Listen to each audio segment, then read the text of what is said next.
اعوذ باللہ من الشیطان الرجیم بسم اللہ الرحمن الرحیم۔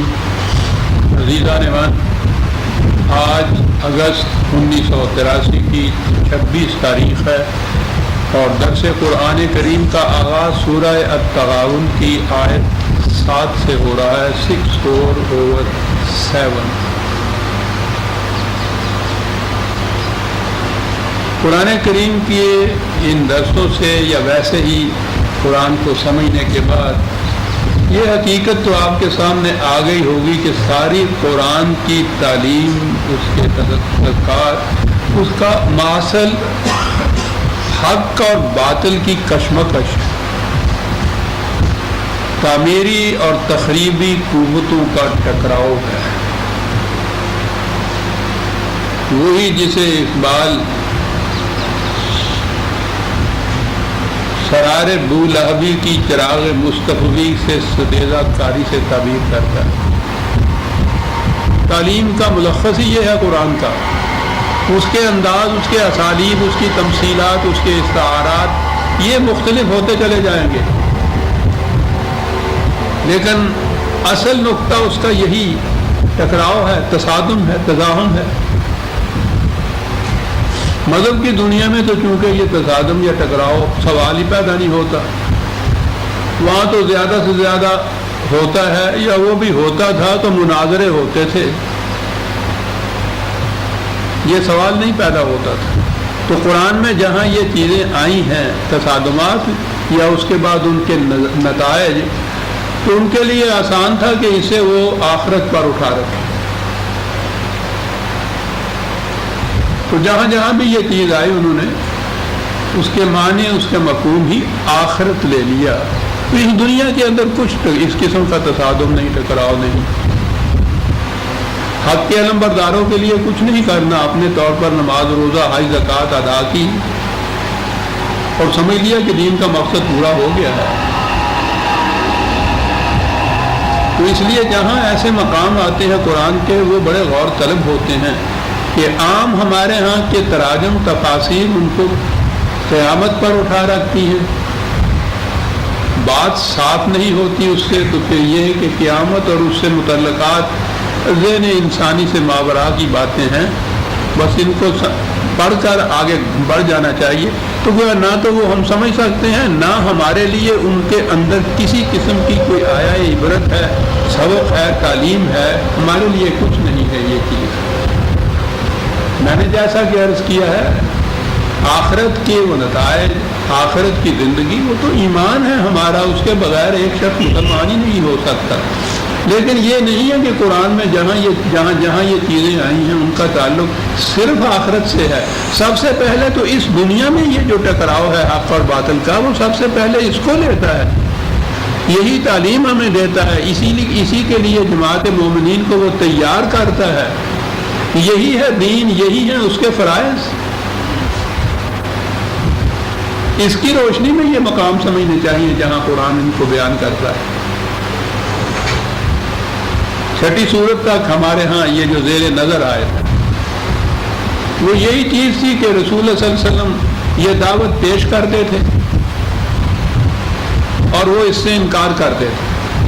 کبھی ایک حجت، کبھی کوئی دلیل، قرآن اس کی بھی میٹ کرتا چلا جاتا ہے، کیونکہ وہ تو خود دلائل و براہین کی بنا پہ ایک چیز کو پیش کرتا ہے نا۔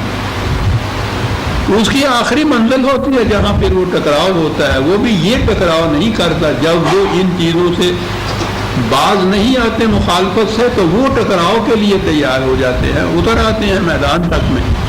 تو وہاں یہ صورت نہیں ہے کہ یہ کہیں کہ ہمارا فریضہ تو وعظ و نصیحت کا وہ ہو گیا، ٹھیک ہے بھائی اب تم یہ کرتے ہو کرتے رہو۔ تو وہاں تو اس کا مقابلہ کرنا ہوتا ہے۔ اب یہ جو تاریخ ہے ہماری صدر اول کی، نبی اکرم صلی اللہ علیہ وسلم کے پہلے زندگی کی، یہ ایک لمبا عرصہ ہے جس میں ان لوگوں سے دلائل و براہین کی بنا پر یہ چیز بتائی گئی کہ جو روش تم اختیار کیے ہوئے ہو تمہارے لیے بھی تباہی کا موجب ہے، انسانیت کے لیے بھی یہ سوزناک ہے۔ لیکن وہ اب یہ جماعت تعداد میں بھی مختصر تھی، ویسے بھی ساز و سامان کے اعتبار سے بھی بے کسی کا سا عالم تھا، دولت نہیں تھی، عصمت نہیں تھی، ابتدا میں تو مملکت بھی نہیں تھی. تو اس لیے ان کے ذہن میں جب یہ کہتے تھے کہ اس روش کا نتیجہ تمہاری تباہی ہوگا تو وہ اس کو مذاق سمجھتے تھے. عام معیار کے مطابق ان کی سمجھ میں بات ہی نہیں آتی تھی کہ یہ بھی ہو سکتا ہے کبھی ہماری تباہی اور ان لوگوں کے ہاتھوں. قرآن میں یہ عام مقامات میں آتے ہیں. 7ویں آیت ہے جہاں سے ہم شروع ہوتے ہیں، زعم الذین کفروا ان لن یبعثوا. یہ خیال کیے بیٹھے ہیں. زعم کا کیا عجیب لفظ یہاں آیا ہے. خیال خام ہے جسے ہم کہتے ہیں. ان لوگوں کا مگن ہے اپنی اس چیز کے اندر کہ کیا ہم اب یہاں ہے لن یبعثوا، بعثا کا لفظ ہے یہ. اور آپ کو معلوم ہے کہ ہمارے ہاں تو بعث بعد الموت ہی کہا جاتا ہے. وہ جو ایمان کا جز ہمارے ہاں کے وہ الفاظ ہیں اس میں بھی یہ بعث بعد الموت ہے. آخرت کی زندگی کے متعلق صحیح ہے بعد الموت کی بات، لیکن یہ بعث تو دیکھیے قرآن کہتا کیا ہے اس کو. زبان کے اعتبار سے میں پھر یہ عرض کروں گا، پتہ نہیں زندگی کتنی ہے، بعد میں بھی آپ نے قرآن سمجھنا ہو تو پہلی چیز یہ ہے کہ قرآن کے الفاظ کے وہ معنی سمجھیے جو زمانہ نزول قرآن میں عربوں کے ہاں مستعمل تھے. یہ بات میری لغات القرآن میں آپ کو ملے گی. میں نے ایک عمر صرف کی اس چیز کو سمجھنے میں اور اس کو میں نے اس کے اندر ماخوذ کر دیا. یہ باس جو ہے آپ نے سنا ہوگا، باس پارٹی یہ عراق میں جو ہوتی تھی، یہ کیا چیز ہے باس؟ باسا کے معنی ہوتا ہے کسی مزاحمت کو راستے سے ہٹا دینا، کسی کی آزادی کے راستے میں جو رکاوٹیں ہوں ان رکاوٹوں کو دور کر دینا. چنانچہ وہ جو تاریخ وہاں کی تھی وہ جیسی بھی تھی، میرا مطلب اس سے نہیں، یعنی وہ جو لفظ بھی آج بھی دیکھیے کہ وہ جو اہل زبان اس لفظ کو استعمال کرتے ہیں تو کن معنوں میں استعمال کرتے ہیں؟ ان کی آزادی کے راستے میں جو رکاوٹیں تھیں، جو روڑے اٹکائے جاتے تھے، ان کو دور کر دینا، ہٹا دینا ان کو، یہ تھی. اب بھی اس کا نام باس پارٹی ہے. تو باس کا لفظ عربی زبان میں ان معنوں میں استعمال ہوتا تھا.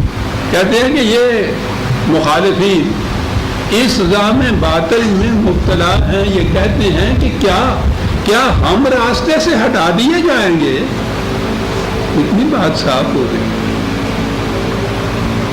اور مقصد اس سے سمجھ میں آ گئی بات، جو آپ کے یہاں کے جہاد یا جنگ کا مقصد یہ ہے کہ جو رکاوٹیں انسانیت کے راستے میں حائل ہوتی ہیں انہیں راستے سے ہٹا دینا. یہ تھا مقصد ان لڑائیوں کا جو صدر اول میں لڑی گئی، یا جنگ کا، یا اسلام جس کو جہاد کہتا ہے. انسانیت کی نشو و نما کے راستے میں جو رکاوٹیں حائل ہوں ان کو، رکاوٹوں کو دور کرنے کے معنی یہ تھا مقصد، یہ تھا وجہ جواز، یہی تھا مقصد ان لڑائیوں کا جو آخر میں لڑنی پڑی. کہا کہ کیا کہہ رہے ہیں یہ لوگ کہ یہ ہمیں راستے سے ہٹا دیں گے. دیکھیے تو صحیح، قل بلاؤ وربی، کتنا حتم و یقین ہے. ذرہ ناچیز و تعمیر بیابان نگر، مٹھی بھر سی جماعت ہے لیکن کہنے والا تو خدا ہے. الفاظ دیکھیے، زبان کے اعتبار سے بھی آپ اس مقام پہ یہ کچھ زیادہ عربی جاننے کی ضرورت نہیں ہوتی قرآن سمجھنے کے لیے. بڑی آسان زبان میں یہ قل، رسول اعلان کر دو ان کو، بلاؤ ایسا ہو کر رہے گا. وربی، میرا خدا اس کی شہادت دیتا ہے کہ ایسا ہو کر رہے گا. بلاؤ وربی، کیا ہو کر رہے گا؟ لتبعثن، تم یقیناً اس راستے سے ہٹا دیے جاؤ. تم انسانیت کے راستے روک کر ہمیشہ کے لیے کھڑے نہیں رہ سکتے، تم ہٹا دیے جاؤ گے راستے. کیا بات ہے صاحب! کن حالات میں یہ دعویٰ کیا جا رہا ہے؟ پناہ آج کی اصطلاح میں سمجھ لیجئے، مدینے میں پناہ گزینوں کی ایک مٹھی بھر کی جماعت ہے. رہنے کو ٹھکانہ تک بھی نہیں ہے۔ اس زمانے میں یہ دنیا بھر کی مخالفتوں کا ہجوم سامنے، اور ان سے کہا جائے گا کہ کیا تم سمجھتے ہو کہ تمہیں راستے سے نہیں ہٹایا جائے گا؟ یقیناً ہٹایا جائے گا، اور میرا خدا اس کی شہادت دیتا ہے کہ ایسا ہو کر رہے گا۔ ثم لتنبؤن بما عملتم، اور پھر وہاں تمہیں بتایا جائے گا کہ تمہاری تخریبی کارروائیاں کیا کر رہی تھی۔ تو اب عزیزان ایمان یہ دیکھیے، یہ راستے سے ہٹانا، اس کے بعد یہ بتانا کہ تمہارے ان تخریبی اعمال کا نتیجہ کیا ہے، یہ تو اس دنیا کے اندر یہ سارا کچھ تھا، اور یہ ہو کر رہا، ہٹائی گئی یہ ساری قوتیں راستے سے ہٹائی گئی، انسانیت کی راہیں ہموار کر دی گئی، خدا کی طرف جانے والے راستے میں جو بھی یہ جتنے جس قسم کی رکاوٹیں تھیں ان کو ہٹا دیا گیا، اور پھر انہیں یہ جو ہے بتا دیا جائے گا، یعنی نتائج بتا دیں گے۔ اور آگے ہے،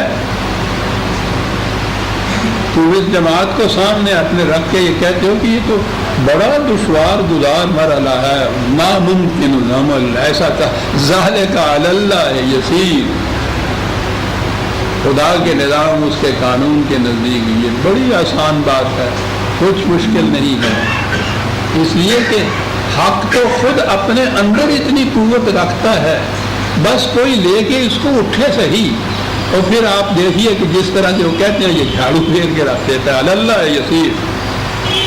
لہذا جماعت مومنین سے یا ان سے کہا کہ ان سے ہی کہا اگر بچنا چاہتے ہو اس تباہی سے، فآمنوا باللہ ورسولہ والنور الذی انزلنا، تو پہلی چیز یہ ہے کہ ایمان لاؤ اللہ کے اوپر اور اس کے رسول کے اوپر، اور اس نور کے اوپر جو اس نے نازل کیا ہے۔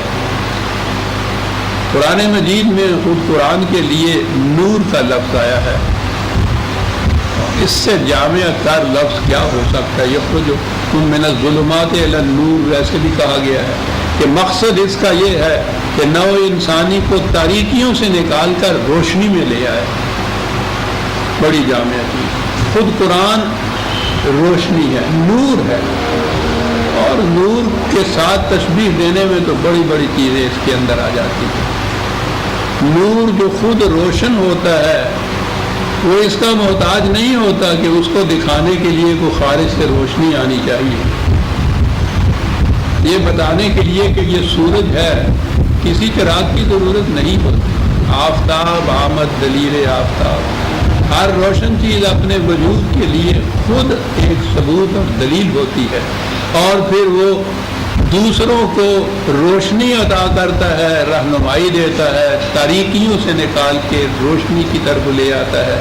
جیسا آپ کو یاد ہوگا میں نے کہا ہے کہ قرآن نے تاریکی کے لیے تو جمع کے لفظ سیرے استعمال کیے ہیں، ظلمات کہا ہے کہ مختلف نوعیتوں کی وہ تاریکیاں ہو سکتی ہیں، روشنی کے لیے واحد کا لفظ استعمال کیا ہے، یہ خدا کی طرف سے دی ہوئی روشنی جو نبی اکرم صلی اللہ علیہ وسلم نے جس سے انسانیت کے راستے روشن کیے تھے، جمع کا سوال ہی نہیں ہے، ایک روشنی، ایک سورج نکل آتا ہے تو ضرورت ہی نہیں پڑتی 100 بتیوں کی، 100 موم بتیوں کی۔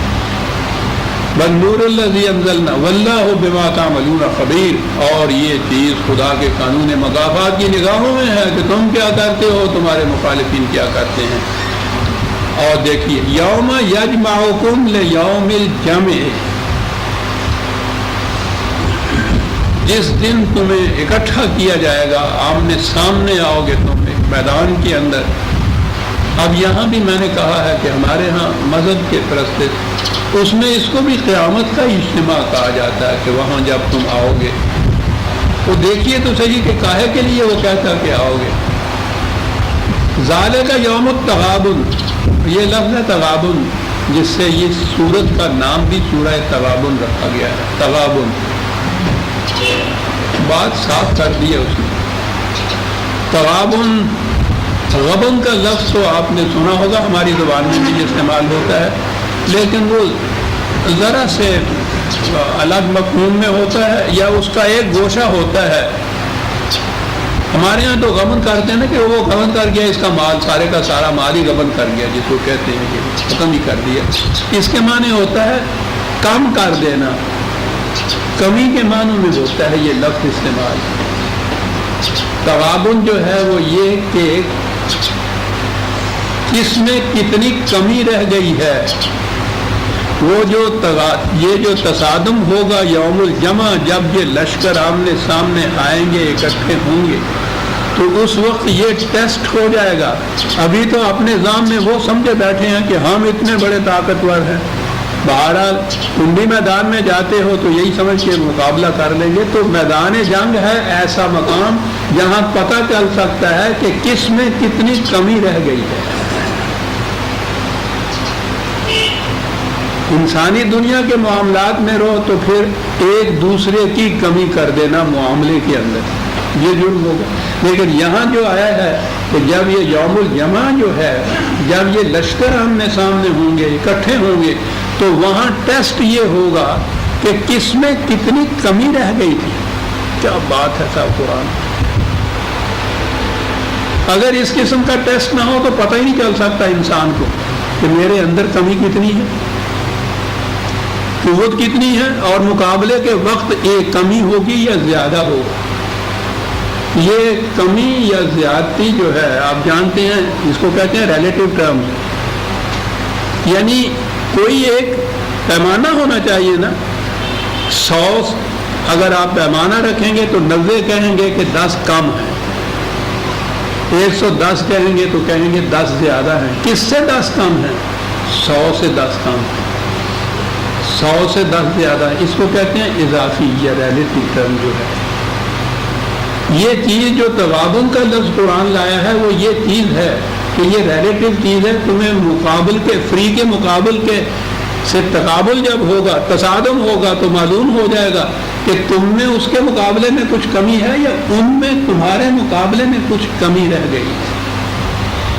اور آپ جانتے ہیں کہ قرآن کا تو یہ قانون مکافات جو ہے، نتائج مرتب کرنے کا اصول وہ ہے میزان. ثقلت موازینہ و خفت موازینہ، ترازو کے 2 پلڑے. کون سا بوجھ، کون سا پلڑا جھکتا ہے، کون سا پلڑا ہے جس میں کمی رہ گئی ہے وزن کی. وہ دیکھیے وہی تغابن کا لفظ کمی کے معنوں کے اندر یہاں بھی آ جاتا ہے. یہ جو یوم تغابن ہے، وَمَن يُؤْمِن بِاللَّهِ وَيَعْمَلْ صَالِحًا يُكَفِّرْ عَنْهُ سَيِّئَاتِهِ وَيُدْخِلْهُ جَنَّاتٍ تَجْرِي مِن تَحْتِهَا الْأَنْهَارُ خَالِدِينَ فِيهَا أَبَدًا ذَلِكَ الْفَوْزُ الْعَظِيمُ. وہ لوگ جو خدا کی عطا کردہ صداقتوں پر یقین رکھتے ہیں اور پھر وہ ایسے اعمال سرزد ہوتے ہیں ان سے، وہ پروگرام جو خدا نے عطا کیا ہوا ہے. یہ صالحاً بڑا جامع لفظ ہے قرآن میں جو آتا ہے. ایک تو یہ جو مادہ اس کا ہے جس سے صلح کا بھی لفظ نکلتا ہے، اس کے معنی ہمواریاں ہوتا ہے، ناہمواریوں کو دور کر دینے والے. اور صلاحیت ہمارے ہاں جو لفظ آیا ہے، صالح وہ عمل ہوگا جو انسانیت کی صلاحیتوں کو بروئے کار لائے، ان میں نشو و نما پیدا کرے. سوال تو سارا ان صلاحیتوں کے ٹکراؤ کا تھا نا جو اس میدان میں آیا ہے.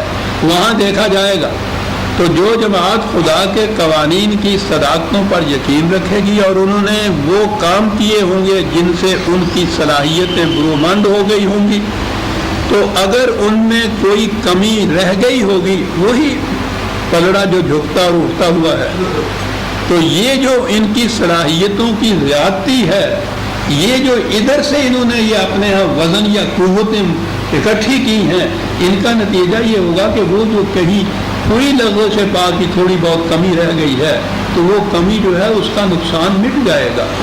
یاد رکھیے قرآن انسانوں کو معصوم نہیں گردانتا کہ کسی سے کوئی لغزش ہونے ہی نہ پائے.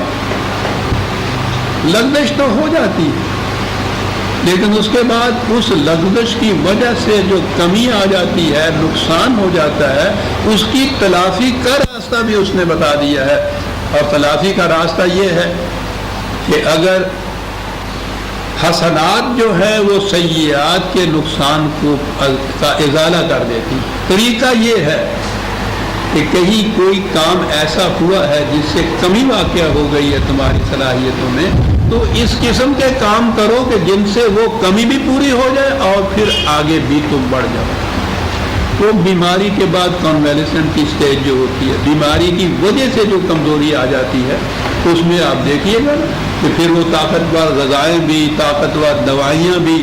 پہلے تو یہ ہوتا ہے کہ جو کمی آ گئی ہے بیماری کی وجہ سے وہ پوری ہو جائے، اور پھر یہ ہے کہ اس کے بعد اور طاقت آ جائے تاکہ آئندہ جو بیماری آنے والی ہے اس کی ریزسٹنس کی پاور اس کے اندر زیادہ ہو جائے. یہی سارے یہ پروگرام قرآن دیتا ہے. وہ اتنا ہی فرق ہے کہ وہ صرف طبی زندگی کے ہی نہیں دیتا، اس کے بھی دیتا ہے کہ طبی زندگی کا، انسان کی طبی حالت کا بھی پرفیکشن میں رہنا نہایت ضروری ہے اس دنیا کی سطح کے اوپر، اور اس کے ساتھ انسانی ذات کی نشو و نما کے لیے بھی وہ اس قسم کا پروگرام دیتا ہے. کہا کہ یہ جب ازالہ ہو جائے گا ان کی ان کمیوں کا، تو پھر ان کے لیے وہی جو قرآن تشبیہاً ان کا انجام بتایا کرتا ہے، نہایت خوشگوار زندگی، سرابیوں کی، خوشحالیوں کی، اور دوام اس میں ہوتا ہے کہ جن کے سرابی میں فرق نہیں آئے گا. اور ذالک الفوز العظیم، میں نے پہلے بھی بتایا تھا کہ قرآن ماحصل اس تمام پروگرام کا یا مومن کی یا مومنین کی زندگی کا نجات نہیں قرار دیتا. میں نے بتایا تھا نا کہ نجات کے معنی ہوتے ہیں کسی عذاب میں مبتلا یا کسی مصیبت میں مبتلا ہونے والے کو اس مصیبت سے چھڑا دینا. تو یہ تو ایک نیگیٹو ورچو ہے، بیماری کا علاج ہو جانا. وہ تو بیماری گئی ہے، صرف اس میں وہ طاقت اور توانائی نہیں آئی ہے. اگر ماحصل سارا زندگی کا یہ ہو تو میں نے عرض کیا تھا کہ یہ باقی جو مذاہب ہیں، عیسائیت وغیرہ، ان کے ہاں اتنا ہی ہے کہ انسان ایک مصیبت میں پھنسا ہوا ہے، اس مصیبت میں سے اس کو نجات دلا دینا، یہ ماحصل ہے سارا. کیا پروگرام ہوا یہ؟ مہینہ صدت خدائرہ، انسانوں کو پہلے مصیبت میں پھنسا دینا اور پھر ان سے کہنا کہ یہ کرو یہ کرو یہ کرو. کاہے ذریعے؟ تاکہ اس مصیبت سے تمہیں نجات حاصل ہو جائے. قرآن نجات نہیں کہتا، فوز العظیم کہتا ہے. اچیومنٹ جسے کہتے ہیں، کچھ حاصل ہونا، یہ حاصل ہوگا تمہیں. اس سے جو حاصل ہوتا ہے اس سے انسان آگے بڑھتا ہے، ارتقائی منازل طے کرتا ہے. فوز العظیم. والذین کفروا وکذبوا بآیاتنا اولئک اصحاب النار خالدین فیہا وبئس المصیر. اور اس کے برعکس جو لوگ ان صداقتوں سے انکار کرتے ہیں، اس کے مخالفت کرتے ہیں، دو چیزیں ہیں، کفر اور تکذیب. باتیں تو یہ قریباً ہر درس میں ہی آتی ہیں، لیکن درس کے معنی یہ ہوتے ہیں کہ ان کو دہرایا جائے. تو تکرار اس کی جو ہوتی ہے وہ تکرار کی خاطر نہیں ہوتی، بلکہ اور اجاگر کرنا ہوتا ہے معانی کا اور مفہوم کا. کفر اور تکذیب، آپ کو یاد ہے میں نے بتایا، کفر تو یہ ہے کہ سرے سے انکار کر دیا کہ میں نہیں مانتا.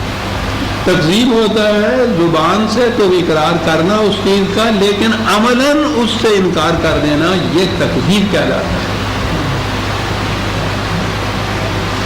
ارایت الذی یکذب بالدین، دیکھا تم نے اس کو بھی دیکھا جو دین کی تکذیب کرتا ہے. کون ہے یہ ہے کہ جو اقرار تو اس چیز کا کرتا ہے، اعتراف کرتا ہے کہ وہ مسلمان ہے، قرآن کو مانتا ہے، خدا کو مانتا ہے، لیکن فذلک الذی یدعو الیتیم ولا یحض علی طعام المسکین، جو تنہا رہ جاتا ہے معاشرے کا اس کو دھکے دیتا ہے، اور جو بھوکا ہوتا ہے اس کی روٹی کا انتظام نہیں کرتا، یہ تکذیب کرتا ہے دین کی. اور اسی لیے تو آگے کہا ویل للمصلین الذین هم عن صلاتهم، ان مسلیوں کے لیے، نمازیوں کے لیے تباہی ہے. تو اب جن کو مسلی یا نمازی کہا ہے وہ تو بہرحال مسلمان ہی ہوں گے نا.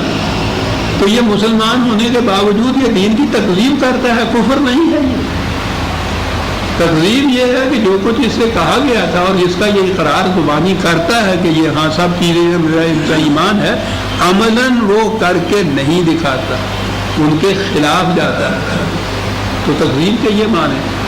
تو یہ لوگ جو سرے سے انکار کرتے ہیں ان صداقتوں سے یا زبان سے اقرار کرتے ہیں عملاً اس کی تکذیب کرتے ہیں، ان کو جھٹلاتے ہیں. اولئک اصحاب النار خالدین فیہا، ان کا انجام تباہی ہے، اس دنیا میں بھی تباہی ہے، آخرت میں بھی تباہی ہے.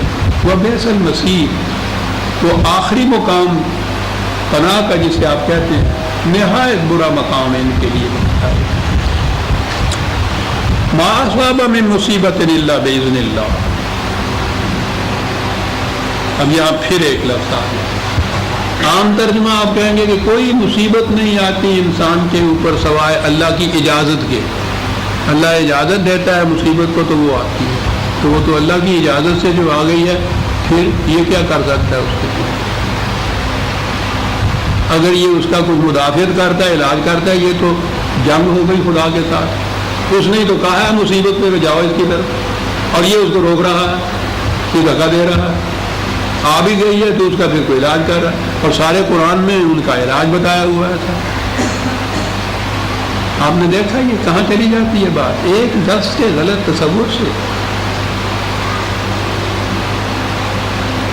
یہ اذن کے معنی اجازت یا حکم دینا نہیں ہے. کہ یہ پہلی چیز تو یہ دیکھ لیجئے، اصابہ من مصیبت. ہمارے ہاں تو مصیبت کا لفظ مصیبت کے لیے ہی آتا ہے، اس کا اور ترجمہ میں کیا کروں؟ بنیادی عربی زبان میں یہ مصیبت کا لفظ ہر واقعہ کے لیے آتا ہے. یہ دیکھیے ما اصابہ، یہاں سے ہے یہ روٹ اس کا، واقعہ ہونا. کوئی واقعہ نہیں ہوتا الا باذن اللہ. اور اذن کے معنی ہوتا ہے قانون خداوندی. کائنات میں جو واقعہ بھی عمل میں آتا ہے اس کے لیے قانون مقرر ہے، قانون خداوندی کی روح سے ایسا ہوتا ہے. ہر واقعہ کے لیے ایک قانون مقرر ہے.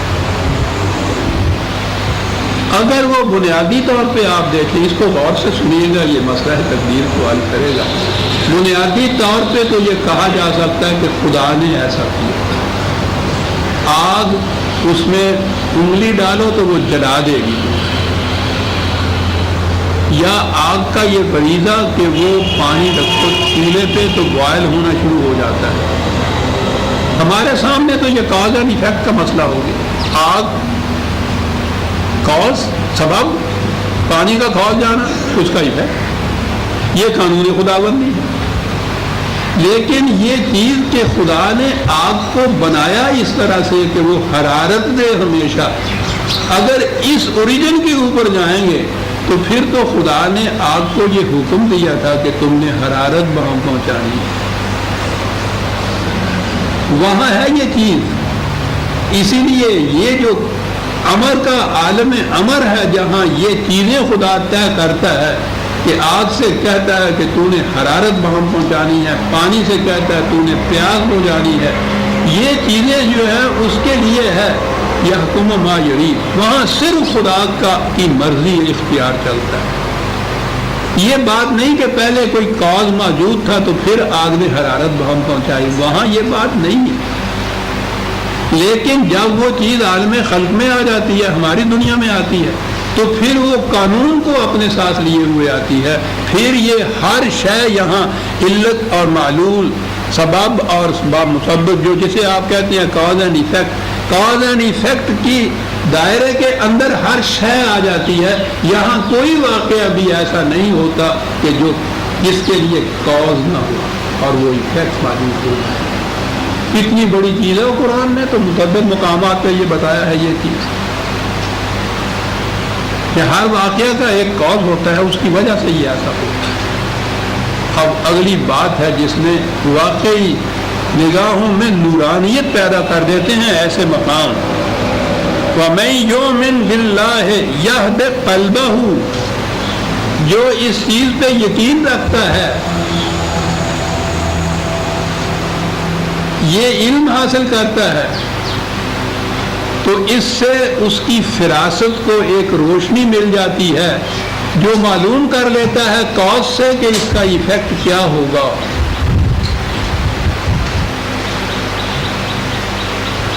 قرآن کی گہرائیوں میں جانے سے مومن کو ایک بصیرت حاصل ہو جاتی ہے، جس سے اس کی کیفیت یہ ہوتی ہے، وہ اقبال کے الفاظ بڑے جامع ہیں، کیفیت یہ ہوتی ہے کہ خارے دید و احوال چمن گفت، وہ کانٹا دیکھتا ہے تو سارے باغ کی کیفیت بیان کر دیتا ہے۔ یہ اس قسم کی فراست مومنانہ کیسے حاصل ہوتی ہے؟ یہ علم ہونے کے بعد کہ آگ کا فنکشن فریضہ یہ ہے کہ یہ حرارت پہنچائے، اس درجے تک یہ پانی کو بوائل کرے، اس سے آگے اگر ہم ہاتھ ڈالیں گے تو یہ جلا دے، جلا دینے سے یہ تکلیف پہنچے، یہ سارا کچھ، یہ علم حاصل ہونا، یہ فراست حاصل ہونا، قرآن کہتا ہے جامع لفظ ہے کہ یہ جو واقعہ بھی ہوتا ہے کائنات کے اندر اس کا ایک کاز ہوتا ہے، پھر وہ واقعہ ہوتا ہے، وہ کاز یقیناً خدا کا ہی مقرر کیا گیا ہے، لیکن یہاں وہ غیر متبدل ہے، اور جو ان صداقتوں پر، ان قوانین کے پر ایمان رکھتا ہے کہ واقعی ایسا ہوتا ہے، تو اس کے بعد اس کے قلب کو، اس کے ذہن کو، بڑا جامع لفظ ہے قرآن کا یہ، لیکن قرآن نے قلب کا لفظ بھی تفکر کے لیے استعمال کیا ہے، سمجھنے کے لیے، تو اسے یہ صلاحیت حاصل ہو جاتی ہے کہ وہ دور سے دیکھ لیتا ہے، بہت پہلے بھانپ لیتا ہے کہ ایسا کچھ وجود میں آنے والا ہے، کیونکہ وہ اس کاز کا نتیجہ جانتا ہے۔ یاد قلب، کیا بات ہے، رہنمائی کی روشنی دے دیتا ہے قرآن ایسے شخص کو کہ جو یہ یقین رکھے، خدا کے ان قوانین کی صداقتوں پر یقین رکھے، اور پھر ایسی فراست حاصل کر لے کہ وہ دور سے آنے والا جو کاز فوراً سامنے نہیں آتا، بہت سے ایسے اسباب ہوتے ہیں کہ جو بڑی گہری نظر سے، تفکر سے، تدبر سے، علم سے ہی معلوم ہوتا ہے۔ وہ تو عام لوگ ہیں، ہمارے جیسے کہ وہ سامنے آتا ہے تو پتہ چلتا ہے، اور ہمیں تو اس وقت بھی پتہ نہیں چلتا، اس وقت بھی ہم کہہ دیتے ہیں اللہ کی مرضی ایسی تھی، سب کیا کیا جائے، اللہ کا قانون ایسا تھا، نہیں ہم کہتے، اس کے لیے تو علم حاصل کرنا پڑتا ہے۔ لیکن وہ جنہیں فراست حاصل ہوتی ہے وہ بہت پہلے سے یہ بتا دیتے ہیں، یہ پیشین گوئی نہیں ہوتی۔ بعد میں سے بات آئی، اذن کا لفظ قرآن نے بارش کے لیے بھی استعمال کیا ہے، بارش خدا کے اذن سے ہوتی ہے۔ ہمارے ہاں والے محکمہ موسمیات میں کسی پہ تنقید نہیں کر رہا، چھوڑ لیجیے، جن لوگوں کے ہاں یہ چیز علم پرفیکشن پہ پہنچا ہوا ہے وہ بہت پہلے بتا دیتے ہیں، فلاں وقت پہ فلاں جگہ اتنی بارش ہوگی، کیسے بتا دیتے ہیں؟ خدا نے یہ قانون مقرر کیا ہوا ہے، وہ قانون کے جو کازز ہوتے ہیں جن سے بارش برستی ہے، وہ اپنی فراست سے، اپنے آلات سے، ان ذرائع سے پہلے معلوم کر لیتے ہیں کہ ایسا ہوگا اس کے بعد۔ یہد قلب واللہ بکل شیء علیم، یہ اس خدا کے بنائے ہوئے قوانین ہیں کہ جس کو ہر شے کا علم ہوتا ہے، کہاں علیم کا لفظ ہے؟ اور پھر یہ کہا کہ جس طرح سے یہ کاز اینڈ ایفیکٹ کے قانون خارجی کائنات کے اندر عمل پیرا ہوتے ہیں، انسانی زندگی، انسانی دنیا میں بھی یہی ہوتا ہے، وہاں بھی قانون مقرر، دھاندلی نہیں ہے، ڈنڈا نہیں ہے، قانون ہے۔ جو نظام بھی انسانیت کے لیے ظلم اور جبر اور استیلاس کا منصب ہوگا، یہ کاز ہو گیا، اس سے تباہی آئے گی، یہ اس کا ایفیکٹ ہوگا۔ یہ قانون مقرر ہے۔ قرآن کریم جو بار بار کہتا ہے کہ لا یفلح الظالمون، ظالم کی کھیتی نہیں پنپ سکتی، جبر کامیاب نہیں ہو سکتا، ظلم پنپ نہیں سکتا، بار بار یہ چیزیں وہ کہتا چلا جا رہا ہے۔ وہ یہ نہیں ہے کہ وہ وہاں سے کچھ اناؤنسمنٹ کر دیتا ہے کہ یہ ایسا نہیں ہو سکتا، وہ بتاتا یہ ہے کہ ہمارا قانون یہ ہے کہ جہاں بھی جبر اور استحصال سے کام لیا جائے گا اس کا نتیجہ تباہی ہوگا۔ یہ اٹل قانون ہے۔ اسی طرح جس طرح سے آگ پہ پانی رکھو گے تو وہ کھولے گا، جہاں وہ لا تبدیل لکلمات اللہ کہا ہے تو وہ کلمات صرف وہی نہیں ہے جو انسانوں کی دنیا کے اندر کار فرما ہے، وہ کائنات کے اندر جو کار فرما ہے کلمات اللہ ہے۔ قرآن میں قوانین کے لیے یہ لفظ آیا ہے، دو لفظ ہیں، کلمات اللہ بھی ہے اور سنت اللہ بھی ہے۔ کلمات اللہ جب وہ ان تھیری ہوتے ہیں، یہ قوانین نظری طور پہ وہ قوانین الفاظ میں ہوتے ہیں تو وہ کلمات ہوتے ہیں، جب وہ عمل میں آ جاتا ہے تو اسے سنت اللہ کہا جاتا ہے۔ خدا کی روش ایسی ہے، وہ ان قوانین کے مطابق یہ کرتا ہے۔ پہلے بتایا ہے کہ یہ نظری طور پہ قانون یہ ہے کہ ظالم کی کھیتی پنپ نہیں سکتی، اور جب ظالم کا انجام تباہی ہوتا ہے تو اسے کہیں گے یہ سنت اللہ کے مطابق ہو رہا ہے۔ کیا الفاظ ہے قرآن کے ساتھ۔ واللہ بکل شیء علیم، اس واسطے اے جماعت مومنین بچنا ہے ان تباہیوں سے۔ اطیعوا اللہ واطیعوا الرسول فإن تولیتم فإنما علی رسولنا البلاغ المبین۔ اطاعت کرو تم اللہ کی اور اس کے رسول، اور اگر تم اس سے اعراض برتو گے تو نہ خدا کا کچھ بگاڑو گے، نہ اس رسول کو ہی کسی قسم کا تم نقصان پہنچا سکو۔ یہ ان کا کاروبار نہیں ہے کہ اس سے ان پہ مندہ پڑ جائے گا، نقصان ہو جائے گا، بالکل نہیں۔ رسول کے ذمے ہر جگہ یہ کہا ہے کہ کہا یہ ہے خدا نے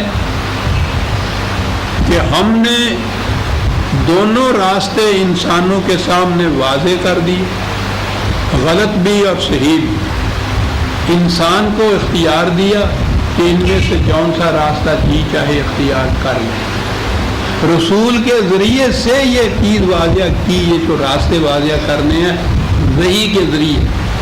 رسول کا فریضہ یہی ہے کہ وہ چوراہے پہ کھڑا ہو کے یہ سائن پوسٹ نصب کر دیتا ہے کہ یہ راستہ ادھر جاتا ہے اور یہ ادھر جاتا ہے، جسے کہتے ہیں پہنچا دینا اس بات کا، اس قانون کا۔ یاد رکھیے خدا نے ہر جگہ یہ کہا ہے کسی قانون کی خلاف ورزی سے گرفت نہیں کی جا سکتی تا وقت کہ اس کا قانون کو پہلے پہنچا نہ دیا جائے۔ تو وہ کہتا یہ ہے کہ رسول کا فریضہ یہ نہیں ہے کہ لوگوں کو زبردستی پکڑ کے سیدھے راستے کے اوپر چلاتا جائے۔ یہاں زبردستی کا کام نہیں ہے، یہ وہاں آیا ہے لا اکراہ فی الدین، جہاں کہا ہے لقد تبین الرشد من الغی۔ راستے تو ہم نے واضح کر دیے ہیں۔ اب یہ دیکھیے جو راستوں کا واضح کرنا ہے، جبر سے، ظلم سے، ڈنڈے سے جو چیز کی جائے گی وہ راستے واضح نہیں کیے جاتے۔ وہاں تو ایک اپنا حکم ہوتا ہے، اس کے مطابق چلایا جاتا ہے دوسروں کو۔ خدا یہ نہیں کرتا، وہ خود کہتا ہے کہ میں بھی زبردستی کسی کو نہیں چلاتا راستے پہ۔ رسول سے کہتا ہے کہ تیرا کام بھی یہ نہیں ہے کہ تو زبردستی چلائے لوگوں کو راستے کے اوپر۔ میرا کام تھا کہ میں واضح طور پہ قوانین دے دوں کہ یہ غلطی، یہ تباہی کی طرف جائے گا راستہ، یہ راستہ سلامتی کی طرف جائے گا۔ تیرا کام یہ ہے کہ وہ تو وہاں ان کو بتا دے کہ یہ دو راستے ہیں، تیرا کام یہ نہیں ہے کہ زبردستی ان کو چلائے راستے کی اوپر۔ وَإِنَّمَا عَلَىٰ رَسُولِنَا الْبَلَاغُ الْمُبِينُ، اور یہ کہا کہ یہ پھر جو ہم بار بار کہہ رہے ہیں کہ ایسا ہو کر رہے گا، اللہ لا الہ الا ہو، کائنات میں اقتدار خدا کے قوانین کے سوا کسی کا نہیں، یہ صاحب مقتدر کے ہیں، کوئی اور اتھارٹی نہیں ہے، کسی کی سپریمیسی اور سورنٹی نہیں ہے۔ اس لیے ہم جو اپنے قوانین کے متعلق کہتے ہیں وہ ہو کر رہے گا، کوئی طاقت ایسی نہیں کائنات میں کہ جو ان کو الٹا سکے۔ اللہ لا الہ الا ہو۔ اور ہمارے ہاں پھر آپ دیکھیے وہ ترجمے میں خدا کے سوا کوئی نہیں جس کی پرستش کی جائے، وہی ٹکراؤ اور تصادم کا تصور نکل جائے تو پھر ان الفاظ کے معنی پھر یہ ہو جاتے ہیں اللہ وعلی اللہ فلیتوکل المؤمنون۔ اور آگے یہی ہے کہ پھر مومن اللہ پر توکل کرتے، اور پھر توکل کے معنی آپ کو پتہ ہی ہے، توکل پر خدا میں نے کہا۔ ہمارے بزرگوں کے بڑے بڑے قصے آ رہے ہیں سب، وہ وقت یاد آ جاتا ہے جہاں یہ قصے پڑھتے تھے جناب کہ وہ چلے گئے، مولانا صاحب نام نہیں لیتا، تنقید ہو جائے گی، گھر میں کچھ نہ چھوڑا، 6 مہینے باہر رہے، بال بچے گھر میں تھے، گھر میں واپس آئے، بیوی سے پوچھا کہ کیسے گزارا کیا 6 مہینے؟ کہنے لگی کہ یہ بھینس تھی تو اس کا دودھ دھوتے تھے ہم، بچے چارہ وارہ لے آتے تھے، دودھ بیچ کے میں گزارا کرتی رہی، بچوں کو پالتی رہی۔ کہنے لگی اچھا یہ ہوا، تو میں بھی نہیں سمجھا کہ میری اس بزرگی میں کمی کیوں رہ گئی۔ پھر دوبارہ جب حکم ہوا جانے کا تو سب سے پہلے اس بھینس کو ذبح کر دیا کہ یہ میرے توکل کے راستے میں حائل ہو رہی ہے، یہ ہوتا ہے توکل۔ اور وہاں یہ ہے نبی اکرم صلی اللہ علیہ وسلم نے جو فرمایا کہ اونٹ کہاں ہے؟ کہتے باہر چھوڑ آیا ہوں۔ کہنے لگے کیسے چھوڑا؟ کہنے لگے وہاں چھوڑ دیا توکل ہوگا۔ کہنے لگے پہلے اس کو رسی سے باندھ کے آ تو پھر توکل کر۔ یہ ہوتا ہے، یہ یقین کہ رسی سے باندھا ہوا اونٹ نہیں بھاگے گا، یہ توکل ہے کہ خدا کا قانون اتنا محکم ہے کہ اس کے مطابق کچھ کیا جائے تو اس کے خلاف نہیں ہو سکتا، اسے توکل کہتے ہیں۔ حضرت عمر رضی اللہ عنہ نے کہا تھا کہ وہ رزق کی تلاش کرتے ان کہاں توکل بخدا۔ کہنے لگے کہ پہلے دانا بیج ڈالو زمین میں اور پھر توکل کرو خدا کے اوپر۔ اس کی قانون کی محکمیت۔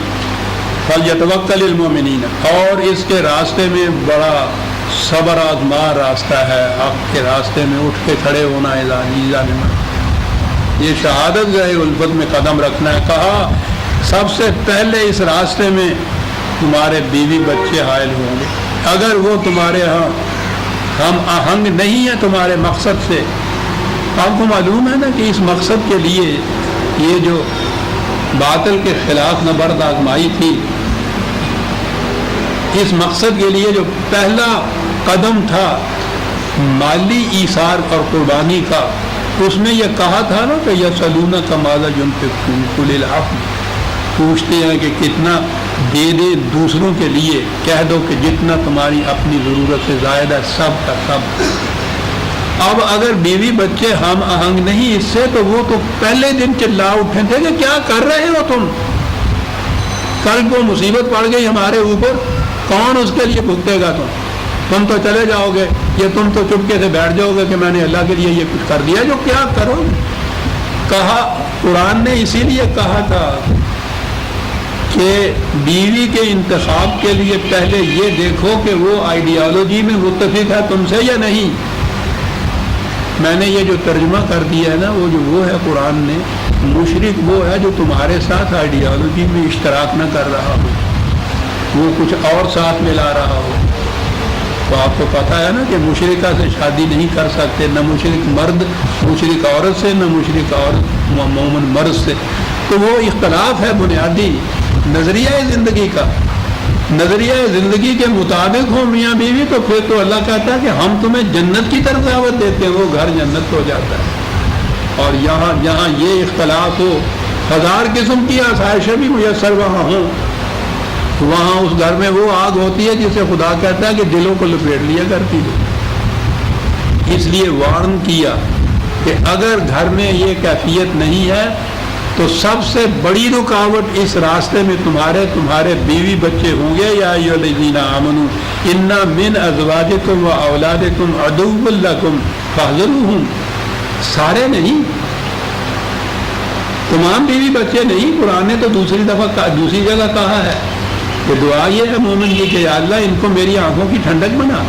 بیوی کے متعلق کہا ہے کہ باعث سکون و راحت ہے تمہارے لیے۔ من ازواجکم، ان میں سے جو ہم آہنگ نہیں ہے تمہارے ان مقاصد حیات کے ساتھ تو ان کی وہ تمہاری دشمن بن جائیں گے، تمہارے مقصد کے دشمن بن جائیں گے۔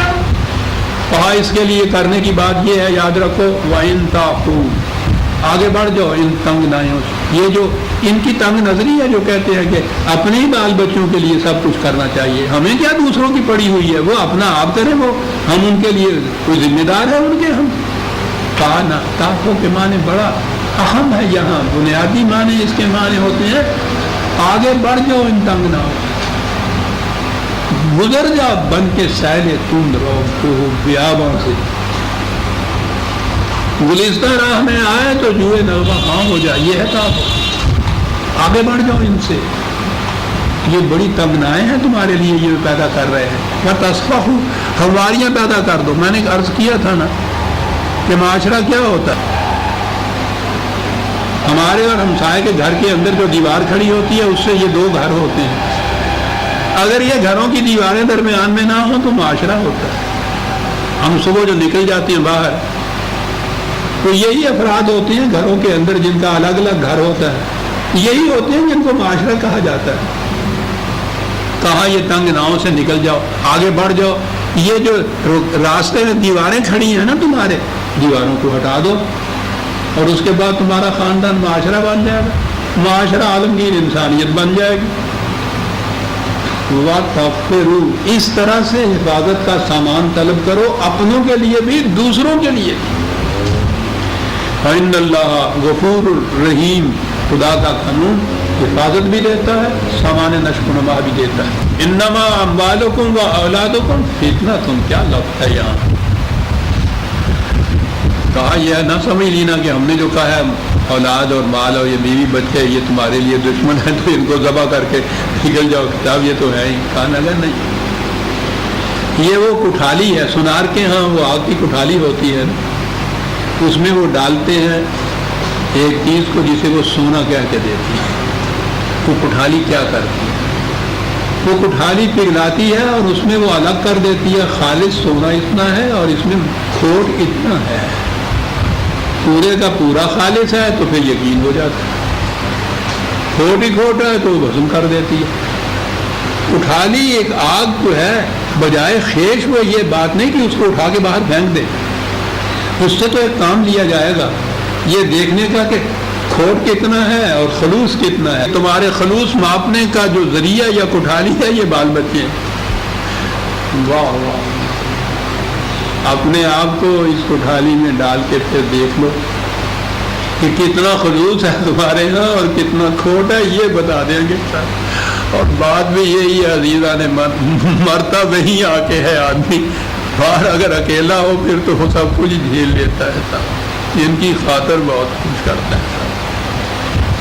بڑھاپے میں بھی سب کچھ میسر ہے اور اس کے باوجود الحاظم التکاثر لگا ہوا ہے وہ اس ریس کے اندر.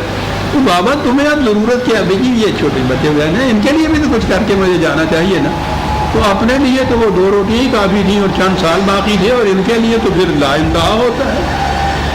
فتنۃ واللہ عندہ اجر عظیم، لیکن اگر تم نظام خداوندی کو قائم کرو تو بہت اجر عظیم وہاں سے ملے گا. فاتقوا اللہ ما استطعتم، قوانین خداوندی کی نگہداشت کرو اپنی حد تک استطاعت کا، پوری کی پوری جتنی استطاعت ہے اس کے مطابق یہ کرو. طریقہ کیا ہے؟ امراً واسمعوا واطیعوا. قرآن کریم میں جہاں بھی اس نظام کے متعلق کہا گیا ہے وہ سمعنا و اطعنا، یہ مومنین کی صفت ہے. اطعنا تو یہ ہے کہ ہم اطاعت کرتے ہیں، وہ بھی وہ کرتے ہیں. یہ سمعنا ساتھ کیوں ہے، سمعنا ساتھ کیوں آیا ہوا، ہم سنتے ہیں.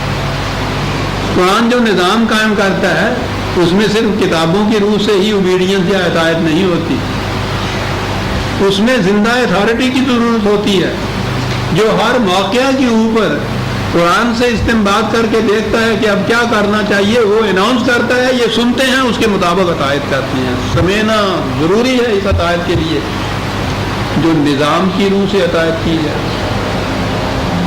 مذہب میں ضرورت نہیں ہوتی. وہاں تو کوئی بھی کتاب آپ اٹھا لیجئے، ہدایہ اٹھا لیجئے، شامی اٹھا لیجئے، عبد المختار اٹھا لیجئے اور اس کے اندر مسئلہ دیکھ لیجئے. وہ مسئلہ آپ نے دیکھ لیا، خود نہیں دیکھتے کہ کسی مفتی صاحب سے پوچھ لیے. اسے سمعنا کا سوال ہی نہیں ہوتا. سمعنا کے معنی ہے کہ کوئی ایسی اتھارٹی کہ جو یہ کہے کہ یہ کرو پھر تم کہو ہم نے سن لیا اور ہم اطاعت کرتے ہیں. واسمعوا واطیعوا وانفقوا خیرا لانفسکم. انفقوا، پہلا ہی شرط یہ ہے کہ کھلا رکھو اپنی کمائی، اپنے مال. یہ بظاہر نظر آئے گا کہ دوسروں کو تم نے دیا ہے یہ ان کی بہتری اور بھلائی کے لیے، در حقیقت خیر لانفسکم یہ خود تمہارے ہی بھلے کی بات ہے جو تم کر رہے ہو. تو وہ جو اپنا نفع نقصان نہیں سوچتا اسے تو پاگل کہتے ہیں نا. وہ کہتا ہے اس میں تمہارا فائدہ ہے، اور فائدہ جو ہے بات دوسری طرف چلی جائے گی وہ ایک فکرہ یاد رکھیے قرآن کی روح سے، انسان کے جسم کی پرورش ہر اس چیز سے ہوتی ہے جو یہ لیتا ہے، اور اس نے کہا ہے کہ اس کی ذات کی پرورش ہر اس چیز سے ہوتی ہے جو یہ دیتا ہے۔ اس لیے قرآن نے دوسری جگہ کہا ہے تثبیتاً لأنفسکم، اپنی ذات کی کے استحکام کے لیے، اس کے ثبات کے لیے ذریعہ یہ ہے کہ دوسروں کی مدد کرتے چلے جاؤ، خیرا لأنفسکم، اور آگے بتایا ہے اس قسم کا خیر ہے، وَمَن یوق شح نفسہ فاولئک هم المفلحون۔ اور پھر مثال بھی کیا دیتا ہے قرآن، کھیتی کی مثال دیتا ہے۔ میں نے آپ کو بتایا تھا یہ شح نفس پہلے بھی آ چکا تھا، اس کی مثال یہ ہوتی ہے کہ پانی تھوڑا ہو، اور اب تو یوں سمجھ میں آ جاتا ہے کہ شہر میں جائیے، گرمی کا موسم ہو، نلکے کے نیچے آپ دیکھیے لائن لگی ہوئی ہوتی ہے، اس میں سے قطرہ قطرہ ٹپک رہا ہوتا ہے، اور اس کے بعد پیچھے، اور پھر اس سے جو لڑائیاں ہوتی ہیں، لڑائی کیا ہوتی ہے، وہ جو دوسرے نمبر پہ کھڑا ہوتا ہے وہ اگلے نمبر کو دھکا دے کے ہٹا دیتا ہے کہ بس بھی کار ہوں ساری بھر کے لے چلے آئے گا، پیچھے دیکھنا ہے لائن کی نہیں لگی ہوئی آگی ہے، تو اگلا انہوں کہتا ہے تیرے پیو کا پانی آ گا۔ یہ جو چیز ہے نا کہ پچھلا اگلے کو دھکا دے کے اپنی بالٹی آگے کر دیتا ہے، اس کو شو کہتے ہیں۔ کہتا ہے کہ جو اس جذبے سے محفوظ رہا بچ گیا، شوہ نفس۔ اور مثال آگے جاتی ہے، اور یہ چیز جو ہے ہم شہر والے تو سمجھ نہیں سکتے، گاؤں والوں کے متعلق پوچھیے۔ یہ جو پانی جاتا ہے نا کھیتوں کو سیلاب ہونے کے لیے، نہری کھیتیاں ہوتی ہیں، پھر وہ کھال ہوتی ہے، کھال سے آگے پانی جاتا ہے، پھر آپ کو معلوم ہے روز ہوتا ہے کہ پانی کے جھگڑے کے اوپر فساد ہو گیا اور کتنے قتل ہو گئے، تو ہوتا کیا ہے، پہلے جو کھیت جس کا آتا ہے نا وہ ذرا زیادہ طاقتور ہے، تو وہ ان کہتے ہیں پان لیا پانی، وہ کھال کو کھود کے اپنے کھیت کی طرف لے جاتا ہے، تو ٹھیک ہے اس کے کھیت کو پانی مل جاتا ہے، جو بھرے گی، وہ جو آخر میں ٹیل پہ ہوتے ہیں ان تک پانی نہیں پہنچتا بیچاروں کے اوپر، ان کی کھیتیاں جل جاتی ہیں۔ عزیزان من سنیے اور جھوم جائیے قرآن کی مثال۔ کہتا ہے کہ تمہارے قاعدے کے مطابق کھیتی اس کی پنپتی ہے جو دوسرے کا پانی کاٹ کے اپنے کھیت میں دے دیتا ہے، خدا کے قانون کے مطابق کھیتی اس کی پنپتی ہے جو پانی میں ترجیح دوسرے کو دیتا ہے اور آپ پیچھے رہ جاتا ہے۔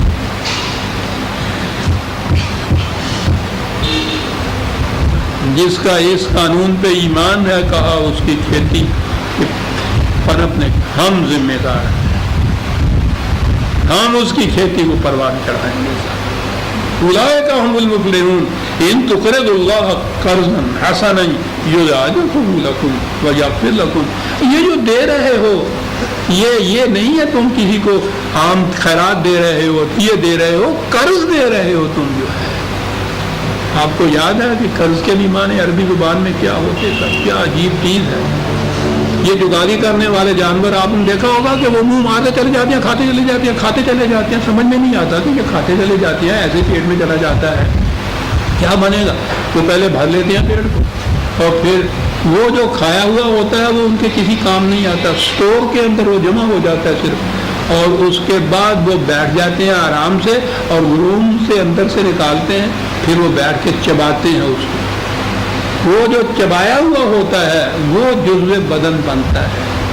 قرآن یہ لفظ ہے قرض جو ان کو استعمال کرتے تھے، کیا قوم تھی یہ، کہا یہ جو تم دیتے ہو یہ تو وہ بغیر چرے ہوئے وہ چارہ ہوتا ہے جو اس طرح جمع رہتا ہے، خدا جو تمہیں دیتا ہے اس شکل میں دیتا ہے جو وہ جگالی کرنے کے بعد بن جاتا ہے، جزو بدن بن جاتا ہے۔ یغفر لکم، یضاعف، بہت زیادہ تعداد میں، پھر حفاظت کرتا ہے تمہاری ہر قسم کی مصیبت سے آنے کی، واللہ شکور علیم، وہ بڑا گریٹفل، وہ ہر ایک کی محنت کا معاوضہ اس کو دیتا ہے، حلیم ہے، جلدی سے پھڑپھڑاتا نہیں ہے، بڑا حلم ہے اس کے اندر، بڑا بردبار واقعہ ہوا ہے۔ تم ہو جو کہتے ہو کہ بڑا لمبا وقت لگ جائے گا، کون جیتا ہے تیری ظلم کے سر ہونے تک؟ اس نے کہا نہیں، اتنا حوصلہ پیدا کرو، وقت تو لگے گا، یوں ہی نہ بڑھا جاؤ، ہوگا ایسے ہی جیسا ہم کہتے ہیں۔ عالم الغیب والشہادۃ العزیز الحکیم، تم صرف پیش پا افتادہ چیزوں کو جانتے ہو، وہ ان کو بھی جانتا ہے اور انہیں بھی جانتا ہے جو اس کے بعد اس کا انجام ہونے والا ہے۔ اس کا یہ وہ کہہ رہا ہے جو وہی پھر خدا کی صفات آیت کے آخر میں آئی، عزیز ہے، غلبہ ہے، قوت ہے، اقتدار ہے، لیکن دھاندلی اور ڈنڈے کا نہیں، حکمت اور وزڈم پر مبنی ہے اس کا اعتبار۔ جو صاحب اقتدار کیوں کا جواب دیتا ہے وہ خدا کی شفقت کا حامل ہوتا ہے، جو یہ کہتا ہے ہمارا حکم ہے یہ ماننا ہے، وہ فرعونیت ہوتی ہے۔ خدا جو ہے وہ عزیز کے ساتھ حکیم بھی ہے۔ عزیزان ایمان، سورہ تغابن آج اختتام تک پہنچی۔ آئندہ درس میں ہم سورہ الطلاق لیں گے۔ ربنا تقبل منا انک انت السمیع العلیم۔ شکریہ۔